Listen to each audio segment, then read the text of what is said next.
It's the pendulum swing between all or nothing actually holding you back. A bit like the O-Town song, all or nothing. So you've got big dreams, big goals, a mission for what you want to do. And at the same time, you also get these thoughts of doing nothing, hiding even, and maybe I'm not meant to do this. It's not happening, so I'm obviously not meant to do it. You're looking for the signs aren't coming, you're not seeing success. And sometimes when you do the things, you get so burned out by them that you then feel like hiding. So you end up in these two states at once, where you're like, I've got these big dreams and goals, this is my mission, this is my purpose, and I'm going. And then you've got this other state of like hiding, resting, recharging, of course, but it's almost like I'm going to give up, I'm going to give in, I'm going to pivot, I'm going to do something different, I'm just going to stop all of this because it's not working. And the key actually is holding both of these states at the same time and letting them play out. So, and this has been huge in my journey and has helped me make much quicker forward movement and quantum leaps when I've allowed both of these. So yes, if you're highly sensitive, you're gonna need loads of rest time, recharge time, because you have got a big mission and purpose that you are here to do in the world.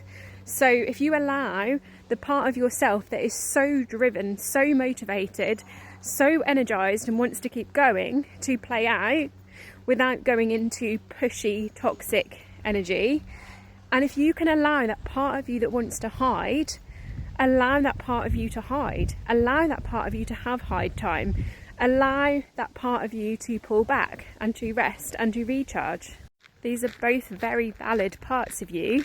The only problem is when you don't give one of them a voice or you make one of them wrong. So we make the mission-driven part of us wrong because it may have led us into burnout in the past when we didn't quite know how to channel that energy, or we followed the guidance of others over our own truth and our own mission.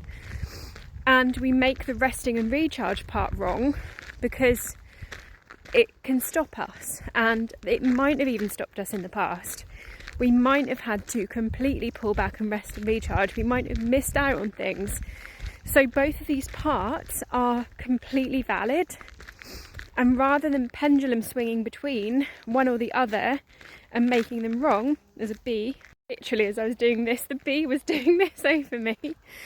If we just allow both of those things, allow ourselves to be motivated and driven, allow ourselves to pull back and have rest and recharge, and allow all parts of ourselves to be seen, we make forward momentum and we actually achieve those big goals and missions and dreams because we're not constantly pendulum swinging between these two parts of ourselves. And this goes for anything, anywhere you are not allowing or making wrong something about yourself, this is going to be holding you back.